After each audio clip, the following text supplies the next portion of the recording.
Thanks for downloading another segment from the Best of the Classic Metal Show. The Classic Metal Show is heard live on Saturdays from 9 p.m. to 3 a.m. Eastern, exclusively at www.theclassicmetalshow.com. And now here's another piece of Classic Metal Show history on the Best of the Classic Metal Show. The Classic Metal Show. That's Neil Turbin from his last release. That, of course, was one of our favorites of, I believe that was 2004. That's Threatcon Delta, and the name of that tune is called Wake Up Call. And on the line, second-time visitor, Chris, to the Classic Metal Show, we've got the powerhouse vocalist, Neil Turbin. Welcome back to the Classic Metal Show there, Neil. Wow, thanks a lot, Neely, and thanks, Chris. What a great welcome. Thanks to have me back, and feel like a veteran now. Well, you know what? You're going to have to make at least 10 or 12 more visits to the Classic Metal Show to pull even with some of the most frequent guests. Wow, that's impressive. Because some people like to talk your ear off. Well, they visit at least once a year. That's good, though. It's good to keep up on what's happening. Sure, absolutely. So, speaking of what's happening, Neil, what is happening with Neil Turbin and what's going on with you? And I just saw the other day that you're going to be part of Rocklahoma, yes? You got it. I guess can't keep that a secret, huh? No, not since it's been all over the internet. Yeah, that shit happens. Well, nice. We just actually got back from a tour of Japan. So Deathriders was in Japan, and we were there for about a week, actually for a week.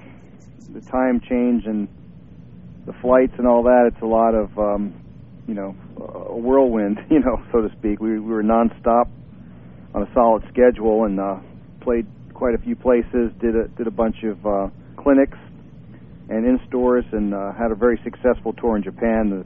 The Japanese fans were just amazing. It was, the best shows we've ever had, and, the lineup we have right now is just phenomenal. I mean, Deathriders is a force to be reckoned with, and we've got a few shows lined up. We're working on our CD. It was important to, secure a really solid lineup, kind of like if you're the boss at work or if you're at work and you got people that are temporary, not permanent, You want people that are going to work with you that are going to be permanent, so this way you can rely on them and you have that kind of rapport. And, from a songwriting standpoint as well, there's, really establishing a foundation that's solid. And, there's sports teams out there that don't have solid foundations underneath. So it takes a long time to build something like that right. And, the fans don't necessarily understand. Nobody understands. They want the product now. The record labels want the product now, but, we do things the way we got to do them. So here we are. Absolutely, man. Well, Neil, obviously, man, the big news of most recently with yourself and with the Deathriders is that you guys are going to be playing Rocklahoma. And I've got to say, with you guys and Armored Saint, you guys clearly are the oddballs. Clearly, if anything, I don't think anybody's ever called you, part of a hair metal band, to say the least. But you're out there, as the heavier act on the festival. How did that come to be? Well, I've been called everything, so don't kid yourself. But actually, I don't give a shit. We are, we bring what we got, and we run what we brung. That's what they say at the drag strip, and that's it, man. And we'll definitely be, if not the heaviest act there, one of the heavier acts. I'll say that. And I think that's good because, we're going to go out there and thrash those fucking glam bastards, okay? Nice. Now there's a quote. We're going there to thrash the bastards, man. We're gonna make their fucking eyeliner fucking melt. Now there's a quote for Blabbermouth for sure. You got it. That's right. Nice. Blabber Neil, on this. How about that one? I hear you, man. Well, Neil, you were talking about Deathriders, and that you're finally getting comfortable with this as a band. Since obviously you're working on the record, and most people have not heard it yet. How does it compare to like what you did with Threatcon Delta and even your past work? it doesn't compare. All the people on Blabbermouth will just say it sucks, so why don't you just say that right now, right? No, I don't care what they say, you know. Do I care? No. I do what I do because it's for the love of metal, you know.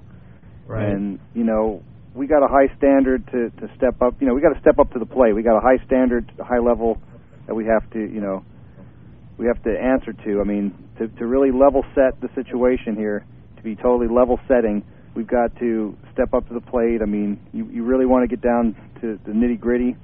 Well, you know, people talk a big game, you know, especially in this business. These people, they want a lot of attention. They want to get on your show and, you know, talk about how wonderful their band is, how wonderful they are, and all the cool things they're doing. But I'm just not that kind of person. I'm not going to come up here and bullshit you and tell everybody how great we are. You know what? Come see us, find out. If you don't like us, then, you know, don't fucking come see us again. I don't give a shit. But the point is that, you know, ThreatCon Delta, anything that I've done in my past, you know, it's easy for me to say, oh, how wonderful and how great the band is and how wonderful I am, but I'm not going to bullshit you. There's going to be a person out there that's going to say, oh, well, you don't sound like the Cookie Monster, so I can't like you. You don't sound like this, so can't like you. You know, well, we could do that, but, you know, it's just not the way I sing. And then, you know, every song could be like in the mid-range, like Nickelback. The vocals could just be in that mid-range place. They could stay in one they could stay in one key. Like we could write every song in the same key. I mean, I love bands that do that, like the Ramones, but then there's bands that I don't love that write in the same key. They're just not very articulate in their songwriting, and it's not very creative to me. It's very one-dimensional. So for Deathriders, we're very multi-dimensional in terms of songwriting. I mean, we write, I mean, I'm going off on a tangent, but fuck it. We write in different tunings. We write in different keys. You know, we do it on purpose. We don't do it by accident. Before, on ThreatCon Delta, you know, back in other bands that I've been in, you know, things happened by accident, or they weren't necessarily done on purpose with the intention of, you know, actually writing in different tunings. I mean, in this band, you know, the guys in the band need 3 guitars to take with them because there's 3 different tunings live. Okay. So it's a pain in the ass, I'll tell you. But you know what? That's, you get what you put in. You get out of it what you put into it, because, you know, to have something that changes, you know, in other words, the music doesn't stay in one place. It goes somewhere. It takes you on a trip, you know, a musical journey of so to speak. Not really like watching Dream Theater or something, but it's more, you know, we're not your typical type of metal band in that respect, and we're not trying to be, you know, super technical or anything. I mean, I don't know if you really could define us. I mean, you could call us a metal band, but you know, there's a lot of there's a lot of thrash, there's a lot of neoclassical, you know, intelligence in the music, because, you know, it drives the vocal to a place, you know, more of a broad place, because if it just stayed thrash, the vocal would just stay in one place, you know, wouldn't really go far. And, you know, we've evolved past that. So, yeah, we can do that, but we want to also, you know, write what makes us, you know, feel like we like it, you know. Sure. So we're not trying to be, you know, current and try to be new metal or something, but we definitely are trying to do what sounds good to us, and based on, you know, the responses we've got, I mean, I think we're doing something right, because people are coming to see us and we're playing in places, so I guess that's a good thing, right? Right, absolutely. But as far as ThreatCon Delta, the main difference here, Neely, is that there is not organic writing on that album. What that album represented was, you know, just getting back out there, letting the world know that I exist, putting myself back on the fucking map, and that, you know, I guess you guys invited me back, so it must have worked. Right, definitely, man. So, you know, I guess what you're saying ultimately then is that people that are looking for the Fistful of Metal cover band aren't going to find it, right? Well, you know, that's not necessarily true or untrue, because I'm the original singer on Fistful of Metal, and you know, no one can take that away from me, period. And you know, we play some songs that people want to hear from my past. Sure. And you know, our writing style, what I was getting at in my point that I probably didn't get to, is the fact that, you know, when we look at a song, you know, we put it up to a song like Metal Thrashing Mad or Death Rider. You know, why not? I wrote those songs. Why shouldn't I, you know, play them, and why shouldn't I compare myself to, you know, what I've done in the past. If it's not better than what I've already written, then why play it? You guys tell me. If it ain't going to hold up to that, you know, it's kind of like a prize fighter. If you go into the boxing ring and you can't, and you hit the bag, and I don't know if they can measure the speed or the you know, the amount of pounds per square inch of the impact. If you can't hit as hard, then stay home. Right. Well, stay out of the ring. That brings someone else is going to knock your ass out. Well, that brings up an interesting question, Neil. Something that Chris and I have actually kicked around and pondered on the show. And you're not one of these guys, but out there in the world of metal news, oftentimes we see posts by Al Adkins, the original singer of Judas Priest, or right. Paul Di'Anno, the original singer of Iron Maiden, or Dave Evans, the original vocalist of AC/DC. When you when there's news about you out there, I never see Neil Turbin, the original vocalist of Anthrax, as your moniker, if you will. I mean, you're not living off these past glories. Well, I personally don't want to be associated with any band of the past. Personally, I actually, don't care to be associated because it was a bad experience for me. I mean, it was not pleasant. The people that I worked with, I mean, it was horrible. So, I mean, the people that I dealt with are horrible, and sure, they'll put on a pretty smiling face for you. They'll brush their teeth and comb their hair for you and look pretty in the morning. But you know what? Once you pull back the sheets, it's pretty fucking ugly under there. So I mean, there's nothing else to say about it. We can talk about the past, or we can talk about what's going on today, and I can tell you that what I've accomplished with Deathriders.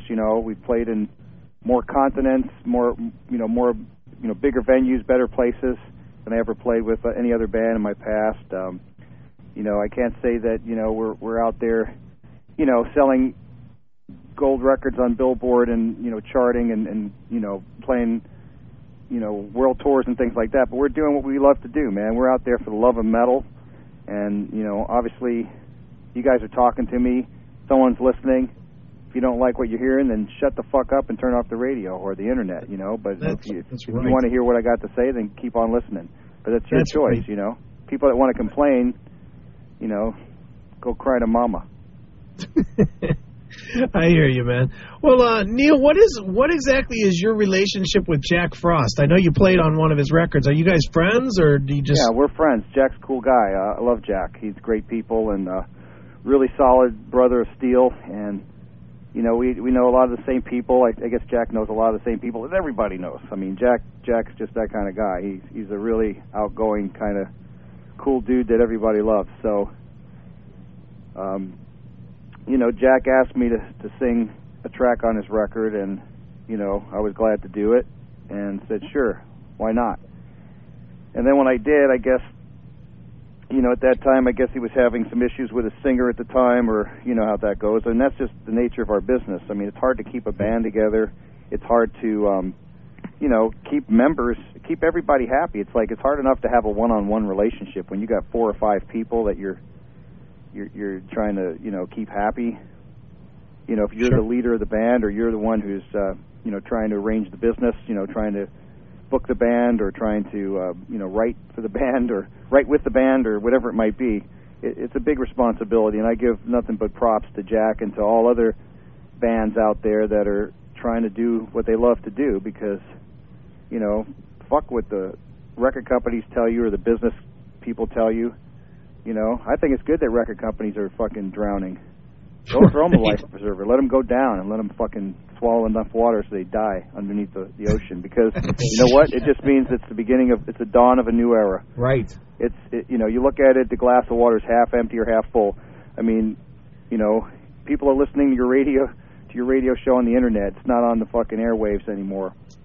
What are you going to do? I mean, people in the fucking Stone Age, they didn't have fucking Levi's. So now they do. What the fuck do you want me to do? I'm glad they invented them. and maybe they'll come out with some new space age thing in the future. So who the fuck knows? But in the meantime, you can't cry over what exists. You got to move forward, and the way to do it is the way rock bands have done it always. Go out there and play.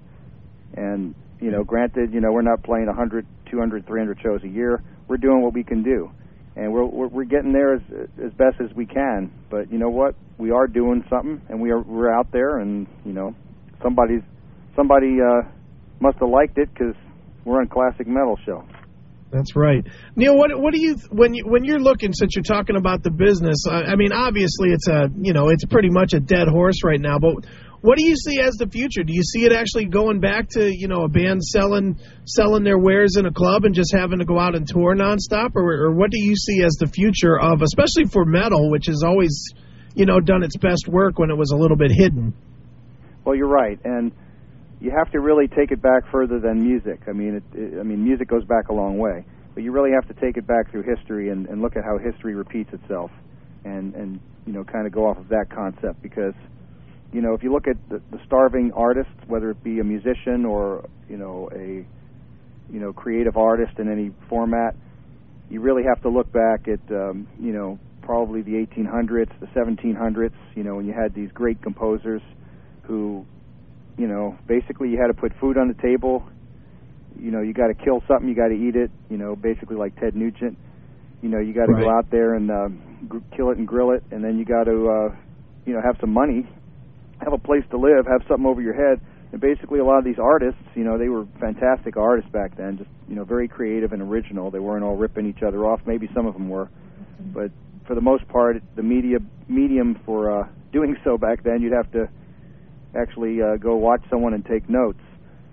So back then, I would imagine, without being there myself, from what I've researched or understood, is that that it was a struggle for artists in general. And if someone who was very wealthy took you in and gave you a piano and fed you, gave you a place to live, and gave you booze, gave you wine, then you can go play piano and be Mozart. Or maybe maybe he just earned a lot of money wherever he played.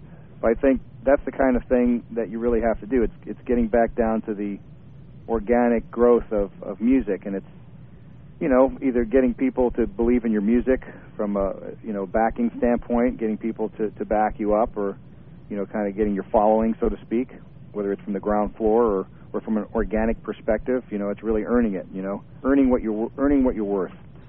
And I think getting out there and playing is the other aspect of it, and putting out product that's good. I mean, everyone has a fucking Pro Tools studio these days, so if you thought that there was a lot of albums and a lot of bands back in the 80s, well, shit, now it's just, that to the 100th degree. So I guess filtering through all that, it's a tough thing. The cream of the crop rises to the top, right? Right. And so does pond scum. well, Neil, there's a lot of pond scum out there. Chris and I were kicking around an idea here, and let me get your take on this. Being that you are the quote-unquote original lead singer of Anthrax, and then there's been two other singers that followed you, let's give me a new title. Just call me the original Deathrider. That's all we need to know. We don't need to mention any other names. That's who I am. That defines me, and that's that. Well, we were thinking maybe you could team up with Joey Belladonna and John Bush, get a really good Anthrax tribute band to back you up, and go out as Afterthrax. Well, that's kind of amusing, but I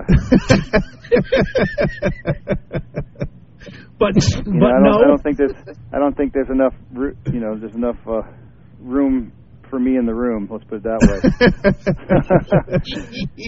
Well, let them fight over John versus Joey, and they can all have each other, because I'm out of that loop. I'm going to do what I do going forward. I'm not going to go backward. I hear you. We just thought that'd be funny, though. If it was up to me, I wouldn't even play songs from the past. I play songs that that I write now, because it reflects what I'm about. It's like artists that have done it and they've played it 3,000 times. Do they need to play it 3,001 times? Sure, I'll put the passion in there. That's one thing I don't have a problem with. the worst thing is when you go see a band or an artist that you like, and they're giving you like, oh shit, I got to play "Smoke on the Water" again. You know? Yeah, fuck, I hate the song that I wrote. I hate it. I mean, you'd be surprised. A lot of these guys who are the writers of these songs, they actually hate their own songs. Sure. They hate them so much that it's like it's not fun for them to play it, and it's not fun for you to watch it. But they just get paid, so they're going to do it. You know, it's a job for them.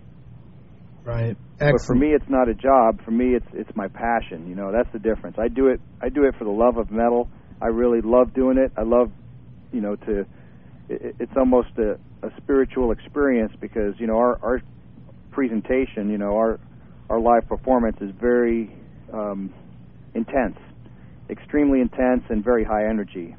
I mean, if you think other bands are high energy by, you know, doing high kicks, you know, jumping around, I mean, we don't jump around like we're on a fucking, you know, in the gymnasium. We're just, you know, we're thrashing, we're doing our show, and, you know, it's just at the highest intensity level. And I think the crowd feels that. I think the fans feel that, and they, you know, they give the love back to us, and I think it's, you know, just a very powerful experience, you know, when you can reach that. And I can't say that I've always been able to reach that or really understood how to get there. I was touching into that, you know, but I think with this band, with this lineup, you know, we're really, you know, locking into that, and, you know, it's a very cool experience. And I'll let you ask me the next question before I ramble on. well, Neil, here. I was gonna ask you, where can fans find out about Neil Turbin and the Deathriders out there on the web? Where can they go? Well, Deathriders' website is deathriders.net, so you can always find out about us on our website. There's always tidbits there.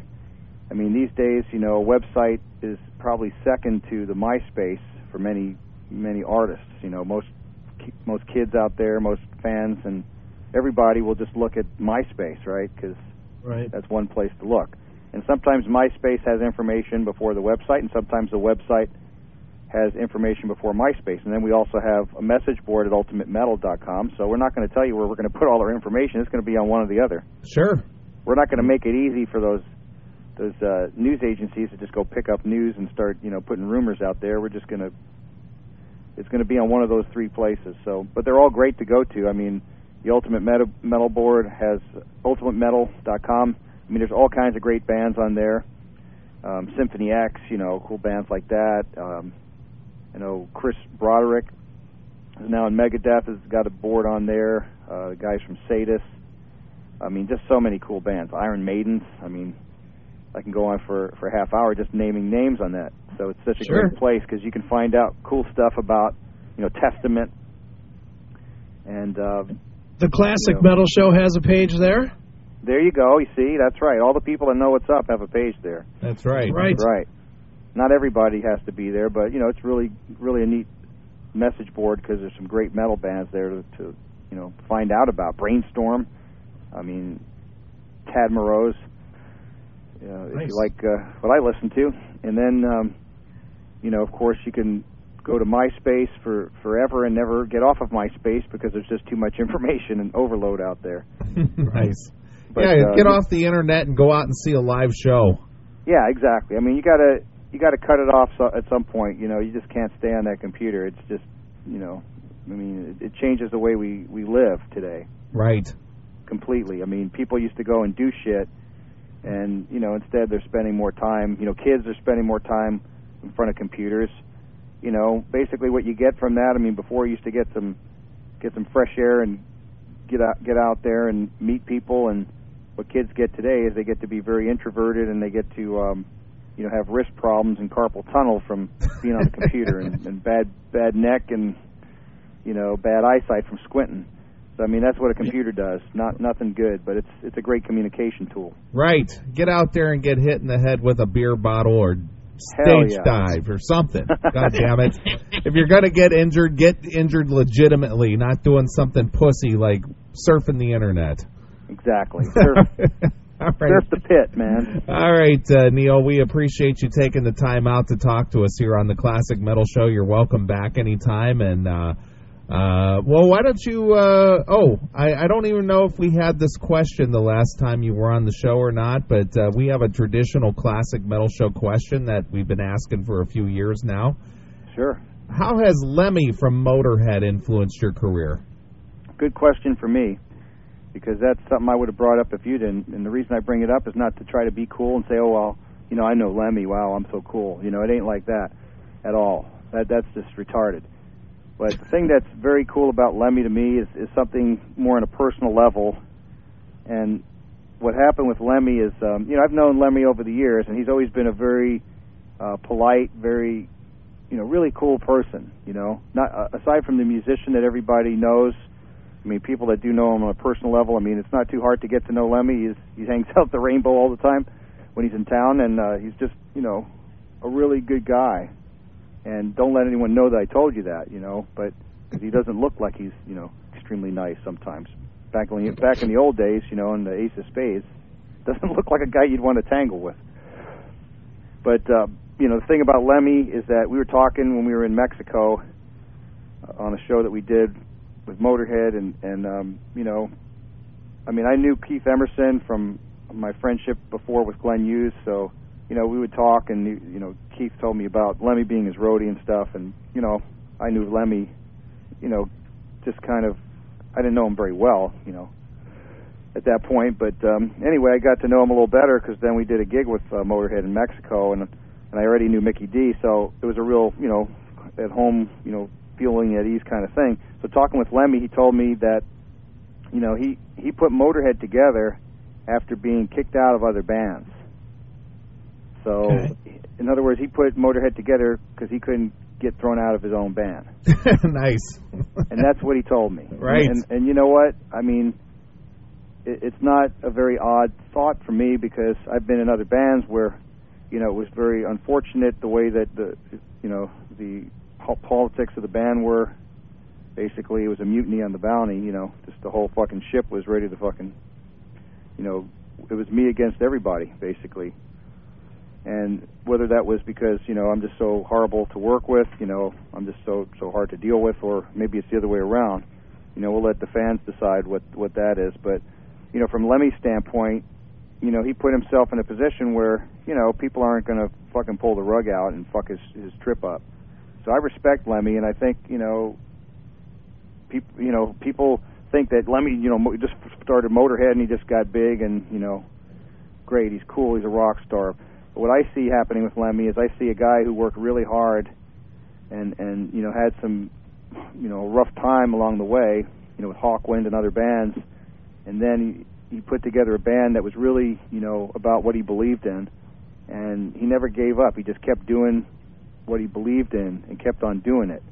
And, you know, that's, to me, what Deathriders is all about. We're not going to compare ourselves to Motorhead in any way, but we're definitely, you know, from the same, you know, thought process that, you know, we don't give a shit if we have a hit song or not. We just want to play out. We just want to do what we love to do. And eventually, you know, if we move up the food chain, then that's cool.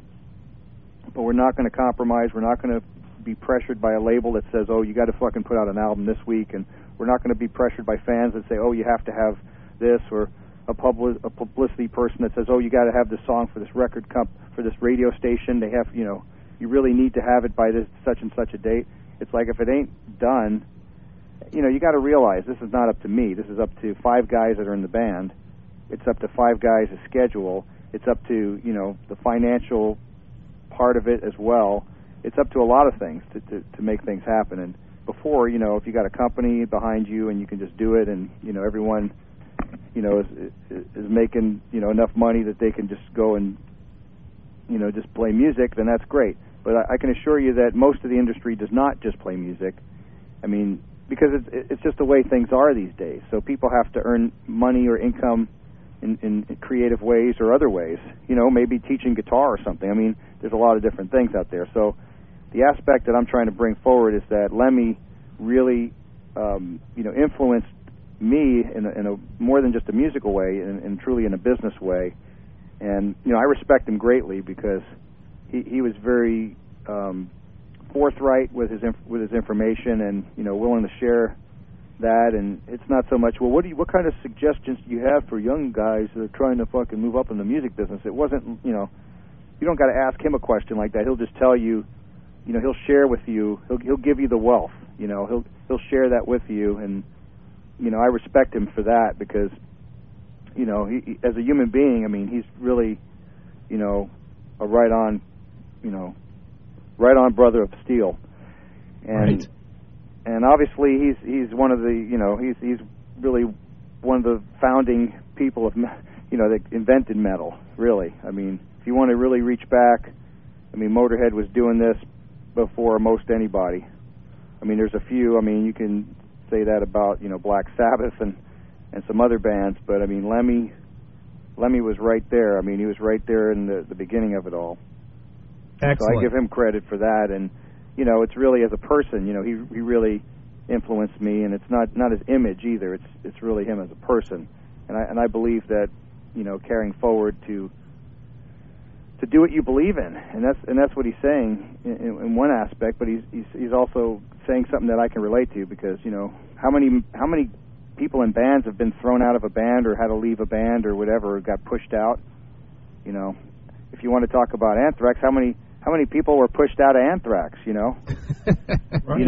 How many people got to start their own band or do their own thing, and that's a good thing because if it's stale, then go to another restaurant, man. Right. I wouldn't want to eat there anyway. Right. Exactly. All right, Neil. Well, again, like I said, I appreciate you taking the time out to talk to us and tell us your Lemmy story and all that good stuff. And go check out Neil out on the road with his Deathriders. Go over and check out his website, deathriders.net, right? That's right, man. We're playing TMT Metal Fest, too. You didn't ask me about that. Okay.